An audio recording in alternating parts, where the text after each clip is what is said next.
film sucks. Indie film sucks. It's the Indie Film Sucks podcast. Yeah.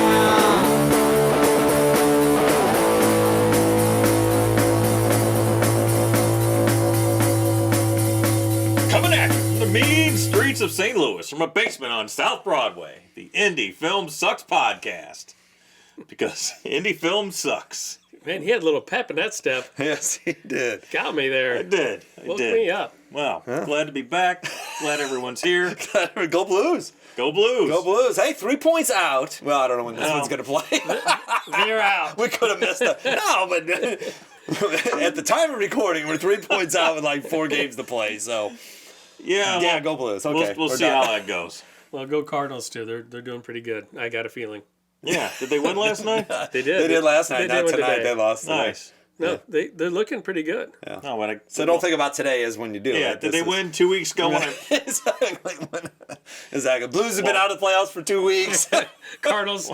Cardinals are 4 games out of first place. All this is probably going to Exactly. get chopped out. Okay. Hey!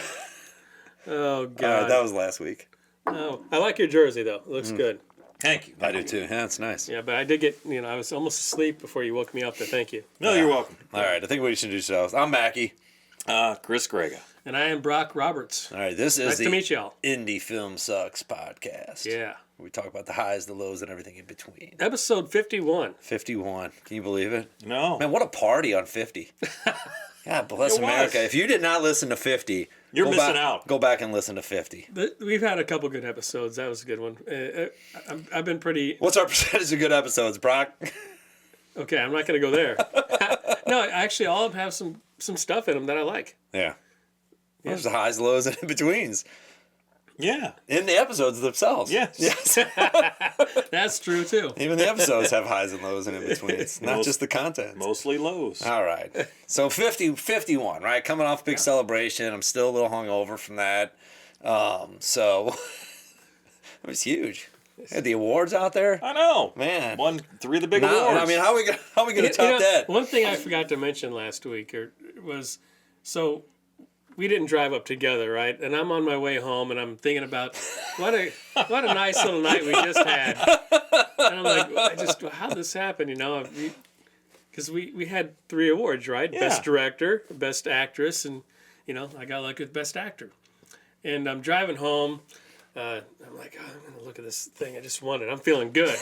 I look at it, and it says best director, Chris Grega. Oh, you got the wrong award. You got so excited you started grabbing awards. Yeah, and then Brock calls me up. He's like, hey, man, I got your award. You want me to swing by and give it to you? I'm like, nah, that's No, cool. man, I'm good. Yeah, so I took home the best director award. Yay! Wow, yeah. Should have taken on best And he producer. got 2 best actor awards. I know. Nice. Well, it all worked out, right? It did. Okay, you got the right one tonight? Yeah. I- Hope so. It's home now. Last week, yeah. Okay. It's not the Stanley Cup. That much I know. It's not. It's That'll not. never come It, out. it was to me, though. It was to So me. how are we going to back up 50 with 51? What's on the agenda tonight, boys? It's a great question. I just started drinking early, so whatever happens, happens. All right. Well, here's what I've been thinking about a All lot right, lately. Okay. Because, you always have to be working on projects, True. right? And we just wrapped up Red Night, and we're going through let's say the post production of Red Night, the selling it and all that jazz. And we know what a tough time that is. What I'm working on right now are a number of screenplays. Okay. And I'm just thinking about, I'm not thinking about budget, not thinking about any of that. I'm just thinking about the process of storytelling and how do you decide what's next if you're an indie, right? We're not a big studio. We're not sitting on a pile of cash. And even if Red Knight makes a decent amount of money, it's still not going to make millions of dollars, right? If we pay the investors back, we'll be happy with that. We don't know what's going to happen with Red Knight or any of that process, but you always got to be thinking about, what's next. And like I said, we're not a major studio, so whatever we do next, it's not going to be some multi-million-dollar project. It's going to be still a small budget, whether it's a $20,000 budget or a $200,000 budget or whatever. That's still, even $1 million is still a small budget film. Right. Right. And I'm not anticipating making $1 million film next. Who knows what we're going to make next? But I'm working on that process, and I've got a couple of things in the hopper, and I'm just thinking about that whole writing process for me, because my girlfriend, she's very interested in this. I guess because we've only been together for a couple of years and indie film has not been burned out of her yet, so she's still interested in the process. You found a good one. Yeah, I know, because she's not a filmmaker, right? She doesn't understand how It's any still of this. kind of sexy to her. Yeah, Yeah. she doesn't understand how any of this stuff works, and, Right. unless you do it, of course you wouldn't understand. What it starts for me is I'll have an idea, and the first thing is I'll get an idea, and I have to decide, okay, does this idea make sense? Because I get ideas all the time for films, and something Right. will just come to me,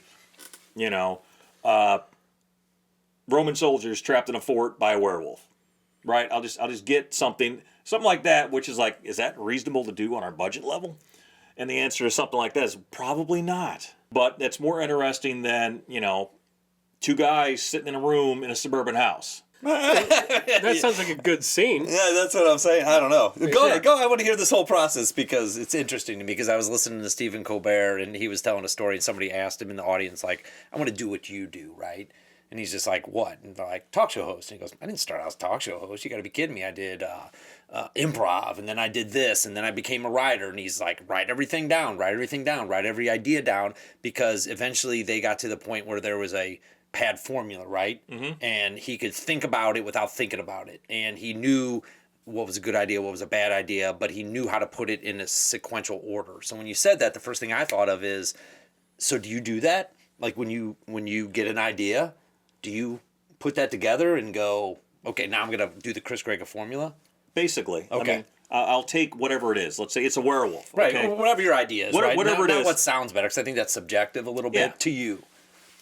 Then I'll see, okay, does this story make sense? Does it have a beginning, a middle, and an end? Okay. I don't have to know all the exact Sure. points of it, but I'm like, okay, I usually have a vague idea who, like, my main character is, and I know the beginning of the story, and I know the end of the story 9 times out of 10. That's where I start. That's where I started with Red Knight. I knew exactly who the main character was. I knew exactly where it was going to begin, and I knew exactly where it was going to end.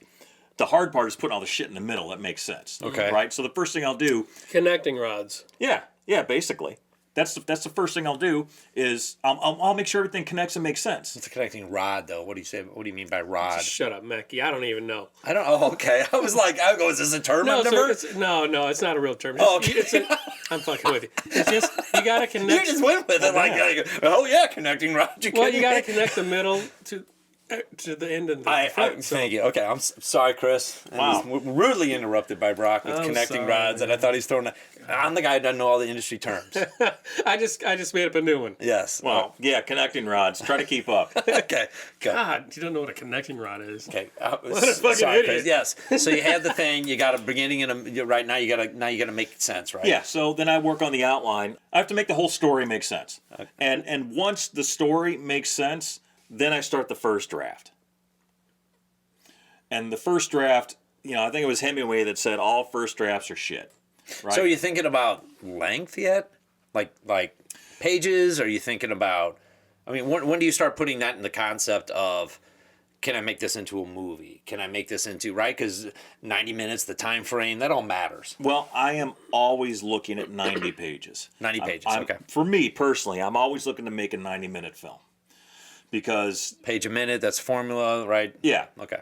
I probably mentioned before, I'm a big fan of the 3-act structure. Not everybody is. 3 acts, Brock. Oh, not rods? No, he said this earlier. I thought he said 3 X's. Yeah. I go, what's the 3X process? And he goes, 3 acts. You dummy. ACTS. Yes. I'm a big fan of the triple X process. Right. Like triple X miss. Just like, yeah, shout out. So 3-act thing? Yeah, 3-act process. Go ahead. 3-act structure. That's the standard It is. storytelling structure. It is. And it doesn't have to be. I mean, you can make as many acts as you want, but that's sort of the So basically, it's the oh shit, holy shit, oh fuck type of thing. No, because you And need then to. they got the crescendo. Well, that would be 3 acts. First act is the problem, right? And then how do they Well, then there's look no at the shit problem, right? And moment then they to- resolve the problem at the end. Yeah, but you got to have some more shits in between there. Well, yeah, the first act sets up the hero and the problem. Right. The second introduces the characters. Yes, and introduces the characters. The second act is the hero struggling with whatever the problem is, and then the third act is the resolution. The crescendo. Okay, so you got that. You like the 3-act. It works for you. Yes. Okay. Where were we? You're talking about the 3 Yeah. acts Yeah, and then you connect them all together with the rods. with the through rods. Okay, so you got the 3 acts, Yeah. right? Yep. And that's part. I got it. That's part of your process. Because you're a strong believer in the 3-act process. I'm a strong believer in the 3-act structure, yes. Yes. And that works for you. Yeah, it works for a lot of people. So what do you do? Works real well for Sid Field. So what do you? So now you're building off that. Recently, to get back to where you're probably going, what are you doing now? Because that's what you're really starting to work on different scripts or ideas right now. Right now, I'm outlining one screenplay, and then I have another screenplay that is not up to the first draft yet. I'm still working on that, and I've got another screenplay that is on draft 2. Yeah, I actually started reading something what you had on your laptop in your living room a couple weeks ago. And you go, "Don't read that shit. I'm not ready yet." I'm like, "Sorry, man." Oh. So I Where the didn't main know. character died in the first page. Yeah. Hey, Brock, you're the lead. I mean, you're the main character. I mean, just don't read it. Yeah, right. Yeah, so the process for me is have an idea, make an outline, do the first draft. First draft, as Hemingway said, all first drafts are shit. No one sees a first draft. And once that first draft is done, then I will sit on that for a week or so. Won't look at it, won't think about it, won't do anything with it. Then I'll go back and I'll do the second draft. And the second draft is basically fixing as much shit as I can that I didn't fix in the first draft. And the third draft is usually what I will show friends and family asking for feedback. So, I mean, when you're cutting stuff out, do you feel like you created too many characters? Do you feel like it's too complex? All sorts of stuff. Okay. I mean, yeah, too many characters, not enough character development, too much character development, too much this, not enough of that. It's a whole Like, where'd this come from? Yeah. It can't just pop in here. it's a whole laundry list of things that Okay. usually have to be fixed. Yeah, and sometimes it's like shit. This is a main character, but they didn't come into page 20. And you got like shit. We got to kind of fix that maybe. So at what point do you say, will it look good on film? Like, are you always thinking that as you're writing? Like, Yeah, I'm thinking about that from that standpoint. Yeah. I'd say it doesn't really start to shape into something good Yeah, so until like the 8th draft. Yeah, I've read different drafts of different screenplays you've written in, and I can tell you are about the story and the character, because that's what seems to drive how you like to write. And I love that as an actor. I mean that's one of my favorite parts about Greg is he writes for the character development, which sometimes it's drawn out too long, sometimes it's not big enough, but he usually figures it out by the time whatever draft number it is comes out and he's ready to get ready to shoot. Okay, for example, the last completed script that I have, and this was a few months ago, is it's a vampire picture called Bloodletted.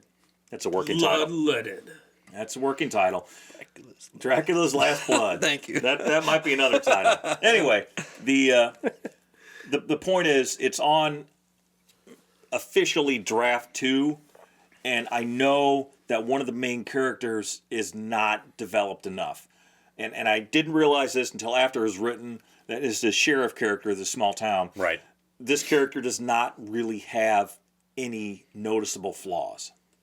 I mean, in my head he does, but on the page, which is where you're it matters. seeing him though. You're picturing him. Yeah. And they're But it's not in the script. Yeah. right, but they're inherent flaws, right? So you may get some of the flaws out of it by cinematography, by action that is No, words. I think it has to be done in the writing. It's got to be done in the writing. So Okay. I don't have that character developed enough, and of course I didn't.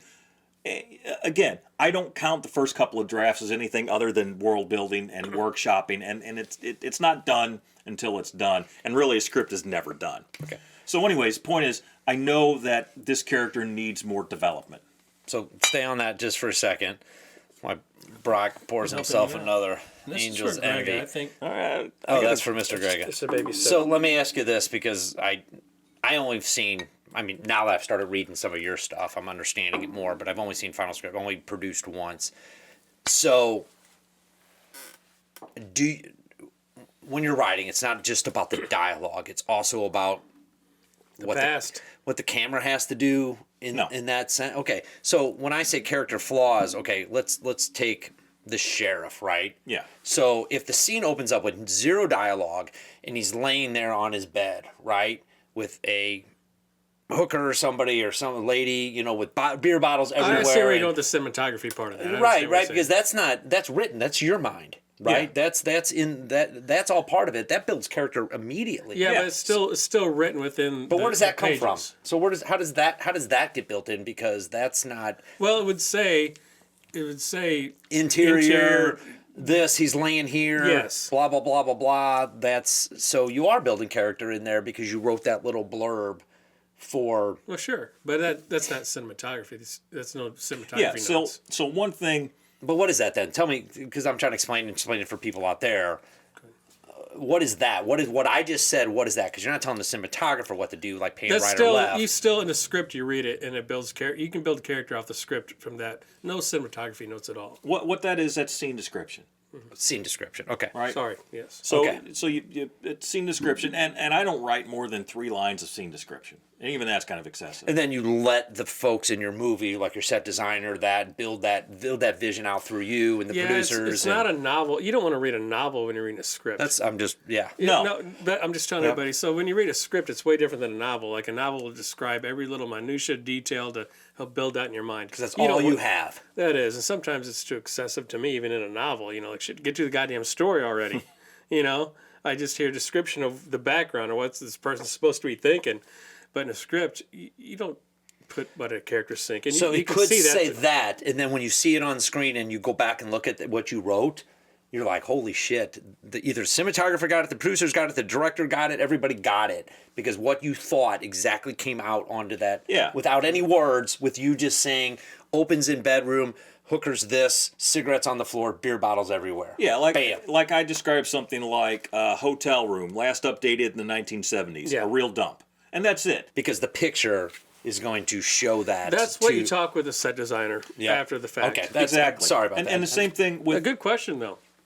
With camera movements, I don't put, camera zooms in, any of that stuff. And I got that. I knew you didn't do that part of it. That is not your job to do that. That's the cinematographer's job to interpret what the writer has written and what the director wants visually, right? Or what works for the characters, what works for the rest of the movie, what works right. And that's the collaborative process. Yeah, you want to paint a picture with as few words as possible that gives as much description as possible, which is not easy to do. Right.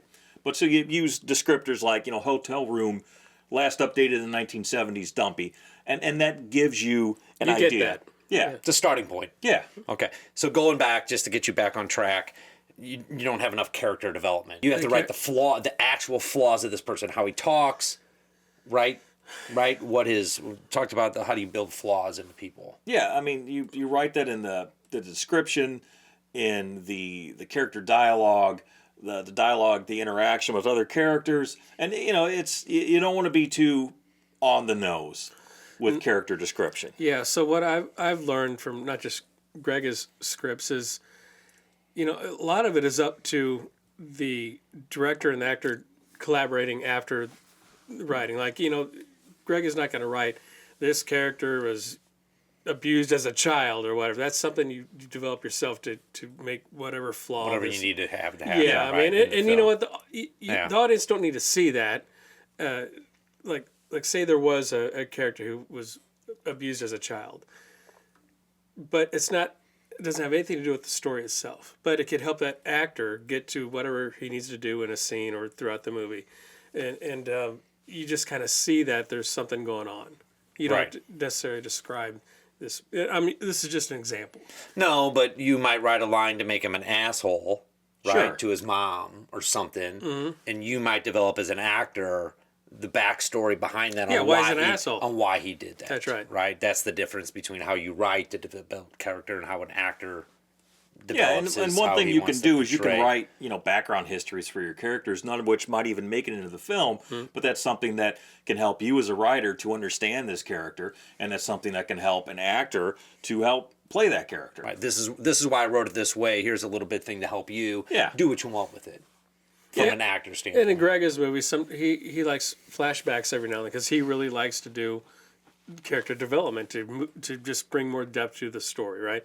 And I like that too, because you do show some flashbacks in some of the films sometimes. Yeah. In your story to help go like, why is this character like this? And you see a little. It could be a quick flashback, just a quick little snippet, and it helps the audience go, okay, I understand what this character is going through right now, Yeah. which I think is cool. No, it's a technique. I think we've talked about that before. So I'm sorry, I got you off track. So now you're building character development. You're going through your third write. Now people are reading it. Yeah, and that's one I send out to friends and family, and that's to get the first round of feedback, because feedback is important. And feedback is a son of a bitch to get out of people. Because I tell you what, it does not help the writer if someone is nothing but praise, and it doesn't help the writer if someone is overly critical. Right? That's not helpful. What you want is someone to give you honest feedback, which I like this, I didn't like this.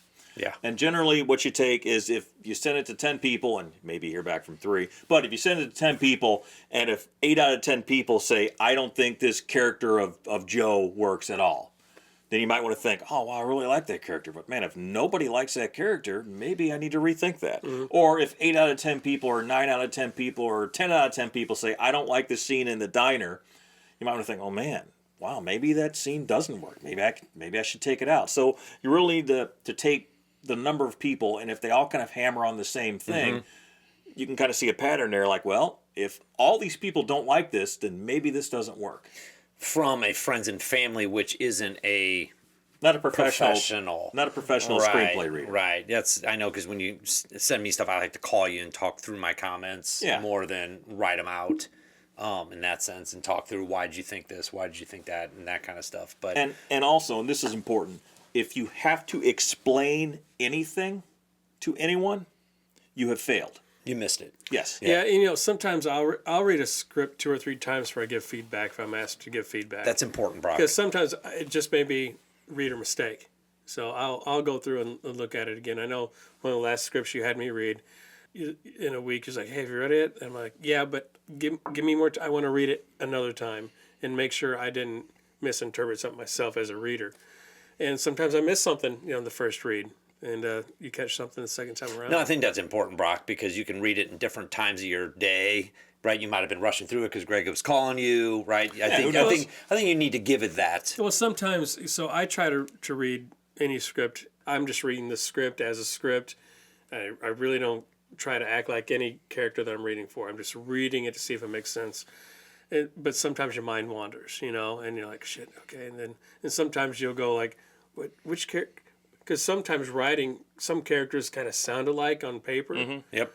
And you got to go back and go, okay, which character am I reading? So I'll go back and right. The second time you read it, you're not doing that. Third time you read it, you're absolutely not doing that. Right. I had a problem is taking the producer hat off, because I know we're probably going to produce these ourselves through 88 and going, well, how would that scene, and I would be like, man, what the hell am I supposed to do? You start thinking about the real stuff, the making it. Exactly. Not the story. Or who's this character? And I remember I called you and I was just like, hey, I don't know about, who'd you have in mind for this? And he's just like, well, that's not the point.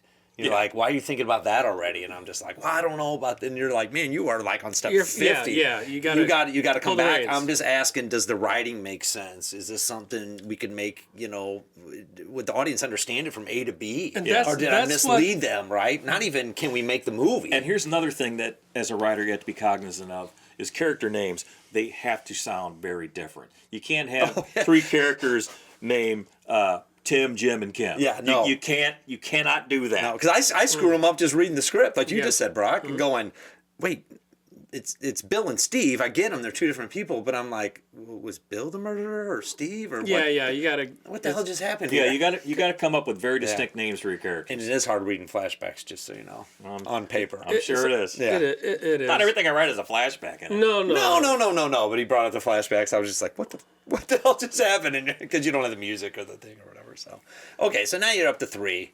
Brock and I have destroyed it, right? We send it back to you. Yeah. And now you do what? Then I get all the feedback back from draft. He changed the name. He changed the character. Rewrote a whole thing. It's not a vampire. It's not a werewolf. He threw it into the trash. Exactly. Brock and I are both starring in it. Yeah. And, no. Yeah. So now you're up to now you're rewriting it again, right? You take all the feedback, now Yep. you're rewriting it. And then I try to get up to draft 7 or 8, usually draft 8. And I don't know why that's, not 10, but normally 8 is a pretty good number. 8's great. 8 is great. 7, 8, 9. After draft 8, that's what I usually send to the professional screenplay readers. What's that about? That's a service you pay for anywhere between $125 to $300 or whatever it is, where you have from 1 to 3 professional, as far as I know, people who read your screenplay and give you legitimate feedback. They score it with feedback. No, I saw they used kind of the same format, and I liked looking at it for Red Knight because I've only seen it once. Yeah. And I knew when they all scored the same as like you said, friends and family looking at it, where everybody came back and said, I love this, right? You're like, okay, nailed that, right? Didn't understand this, and Yep. if 9 people come back. But they had the same kind of thing, more in depth, because it's a different formula. It's a formula that sells. It's this. They're looking at it from a professional standpoint, and that's what you're paying for. Yeah. But when they came back, and they all, even with Red Knight, they came back and said, maybe this about Emma, right? And we went, yeah, you're right. She comes out of nowhere, possibly. Maybe you need to introduce her a little sooner to make sure people understand this. Enter flashback. Exactly. Or inter radio, Yeah. inter radio thing when you're waking up, right? It's just not an alarm. It's an announcement, right? It is. But that's a feedback you got and go, makes sense. Not that, but if 1 or 2 people pick up on that, it thing about movies is it can be as subtle as possible, but the mind picks it up, or the memory picks it up. So you just in just passing mention something about a character, right, on a radio or a TV, or a character just says it just arbitrarily out of nowhere. You don't even know until you get to that scene, and then the people go, "Oh, what? I heard that. I knew that," because subconsciously they picked it up. Especially if you watch it a second time. Or a third time. Yes, exactly. You know what? I did not like Once Upon a Time in Hollywood until maybe the third time I watched it. Really? And now it's one of my favorite Tarantino movies. fun Yeah, movie. yeah. It is. I liked it the first time, but The first time I thought it was too long, and I just... Oh, really? Yeah. Oh, I was like, But, I kept thinking about it, so I went back and saw it again. well, you had to watch it again if you were thinking about it, because Yeah, I you're just know. like, what did I miss about this movie? Because you're a Tarantino fan. Well, he's been hit or miss for me. I love his first 3 movies. I like Kill Bill. I did not care for Death Proof at all. I did not care for Inglourious Bastards at all. Oh, horrible piece of shit. I did not care for That's a good movie. Hateful Eight at all. And for like those 3 in the middle caused me to not watch Django Unchained Oh, yeah. for the longest time. And I then, finally went back and watched, like, oh man, this was awesome. yeah, he came So I back, like right? all those for others you. way better than the Django. Yeah, he came back for you. Yeah. Yeah. Anyway, the point So is... now you're on 8. We got a professionals, and now you're taking some professional. I guess right? We're paying for Did these. you right? hear me say to Django? We did. Okay. Yes. You I guys think we didn't pick up on It's that. not delivery, I- it's Django. I think we did. We just tried to ignore it. Exactly. Moving on. You want to say it again? No, that you got it's. All right, never mind. You guys aren't getting the joke. The D silent. Anyway. So The now D is silent. it's good. It's good, bro. Now you got it. Okay. You guys drank it more than me, I guess. Apparently, you keep Apparently. pouring for Grega. Yeah. So now you trust these guys, right? The screenplay yeah, writers? yeah. I mean, as much as you can. I mean, sure, it's still good. yours. It's good to get another opinion. And again, you take that with a grain of salt as well, because I don't agree with everything the screenplay readers come back with necessarily, but it's definitely helpful to get that opinion. You need it. So if anybody's thinking about it, I think it's an expense worth paying for. Once you're at a certain point in the script, right? You don't send out your first draft. No, because they're going to look at it and they should turn it back in and say, oh, you shouldn't pay me right They now. won't even read it. Right, Yeah. exactly. I They just get to think, page 5 and go, what the fuck? right. See ya. Even when you think you get to that final product, if you haven't figured out your like you figured out your process, when you get to 7, 8, 9, Yeah. you're at the point where going, I just need the fine tuning. I just need to be confident that I got it right. I just need that one more thing where people that aren't used to reading movie scripts, right? That's what these guys do. Yeah. And they know plot points. They know stuff that, right? Because they read them. They're just professional That's what they script do. readers. Yeah, exactly. That I think that's important. So when you said that, I'm just like, this is awesome, because I think even next time it's going to be 3, 4, 5. I think you can do 5 for like $350 or something. Yeah, something like Yeah, that. but it's a cost worth. Because let me tell you, man, that is not a job I would want, because most screenplays are really man. bad.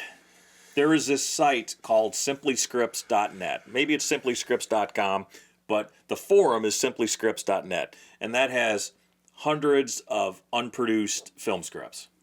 And I go in there to read them fairly often, and it is terrible script I after stopped- terrible I So script. stopped- you can go in there and buy them. What is it out there for? Just It's a forum, ideally for someone to find and produce. okay. Right? You said you've been on there. Yeah, I don't even go there anymore because I can't deal with it.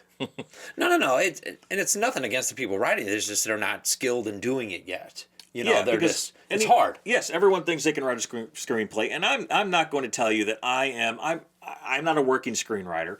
I've been doing it for a long time, and I think I have reached at least a baseline of skill, right? But there are so many people so much better than I am as a writer. But I think I know sort of the basic tricks to write a competent screenplay, right? I'd say so. I wouldn't say I've mastered the art by any stretch. I say you get better every time you write. Well, thanks. I think I'm a competent No, screenwriter, but it's a hard craft to master.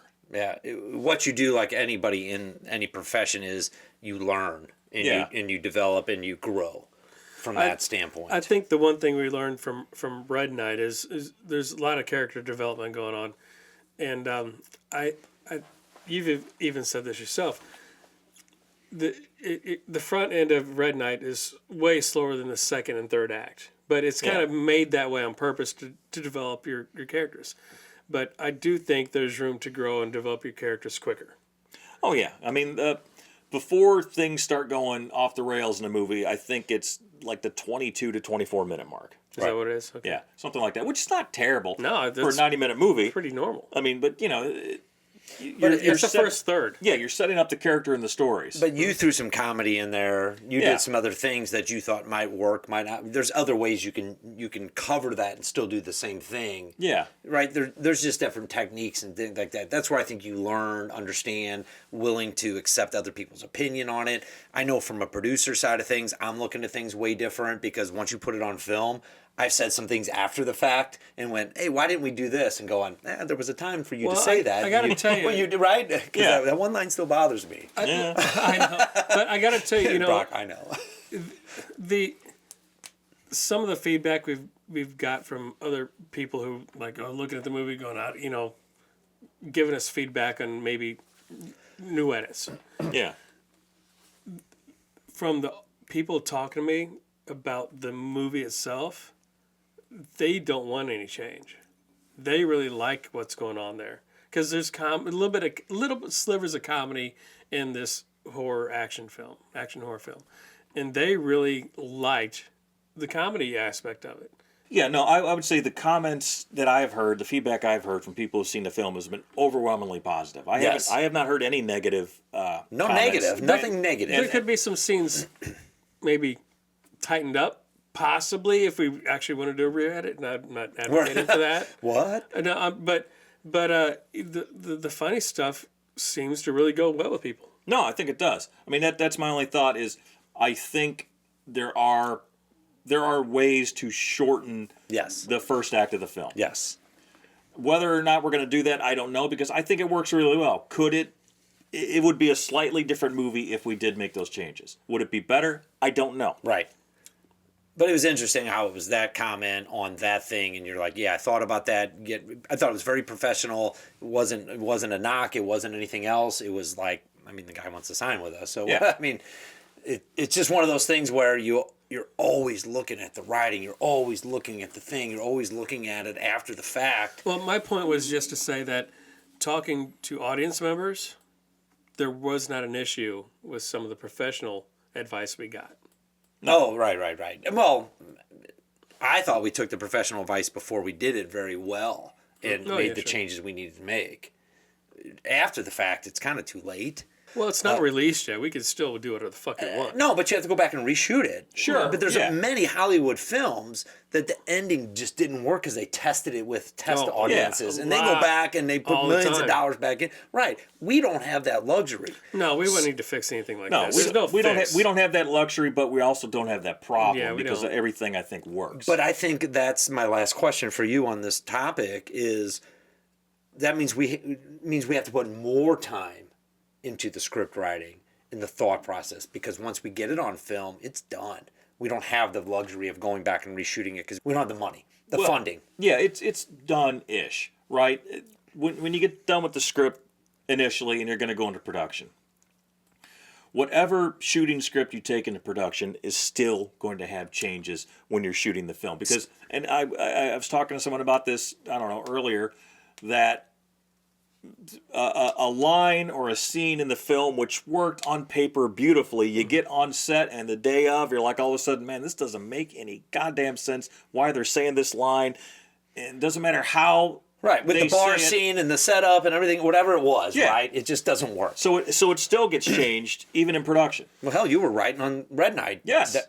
The days of. Yes. We were talking Well, about rewrites. I remember one instance we were getting ready to move on from one scene to another. Then maybe it's me that realized it, or maybe it's you. I can't remember. We realized, well, there's a little gap here because this character needs to realize this just happened to move on to the next scene, and it's not written that way. So we need to get an extra shot here, and we did. We did a quick pickup shot, and well, it was me. It was Cole realizing something. Because he basically had to walk over somebody's body. Yeah. I think it was you who brought that up to me and said, hey, we don't have this there. It might have been you to me or me to you. I don't remember. But I remember, like, yeah, we need this little bit of coverage. And it did make a big difference later on. Right. And we were able to use footage from a different part in the film to also add more impact to that. Best actor, best director. Well, what I am mean, I going to say here? come on. I mean, my goodness. There was no Best Producer award. If there was, I man, mean, I'd have would've been won right it. in there. You know what I mean? That's what I'm saying, though. I mean, I was in. If there would have been supporting small pawn shop guy, I would have been right there with him. I actually did get another award for Best Producer for Sound of Nothing, but only because I put my kids in the movie. Chris Clark gave me a nice little. It wasn't. cute. Yeah, he's like, hey man, we just thought we'd give you an award because you're a cool director. You put your kids in the movie. Congratulations, here's an award. Oh, that's nice. Oh. Yeah. I didn't know Game of the Year won something. It did. Look at us. I know. Yeah. Mackie, you got an award going. I don't have anything going on. That's you. I don't have anything. No, that was the Mackey vehicle. Game of the man. year. Oh, man. Hey guys, we're beautiful. getting run long here pretty quick. Yeah, we are, Low, but, I'm low on booze. All right, so just to finish this up, when you got the script, right, I think we need to put more time, just to make my point, we need to put more time. Yeah, we need rods right here to get this all connected. Exactly. Connecting rods. Connecting Yes. rods. Here comes the first rod. All right. Oh, sorry about that. For you people just listening online. I think in independent film, you need to put more time in the script writing, the script working, the script knowing you're going to make some changes on set. But once it's locked, once you got that, you pretty much can't afford to go back and change it because you're not going to do test audiences. You're not going to do all this stuff. So the more time and effort you can do on the free stuff, because it's time and effort, right? Yeah. And a little bit of pay, I think that's more important than trying to work it as you go. No. So take more time writing the script, And working it, that kind of stuff. So A tight script will save your ass in production and post-production. I agree. Less things you got to think about when you get there, and more things you can concentrate on. Absolutely. The more work you put into the screenplay, the better off you will be And I keep further calling it down script. the line. Is it screenplay? Screenplay, script, whatever you Okay, call it. thank you. The more work you put into that, the happier you're going to be further on down the line throughout the entire process. Yep. If you have a solid script and a solid story, you're going to have a solid movie. Wow, it's beautiful. It is. What did we learn tonight? Well, I think we learned about the highs, the lows, and the in-betweens. And rod connectors. And connector rods Yeah, that too. of true independent filmmaking on the Any Film Sucks podcast, brought to you by 88mm Productions. Go connect your rods. Go. It's there. Go Blues. It's out there. Go Cardinals. Go And City. Go City.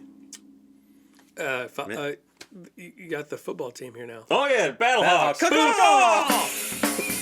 Good night. film sucks. Indie film sucks. It's the Indie Film Sucks podcast. Yeah.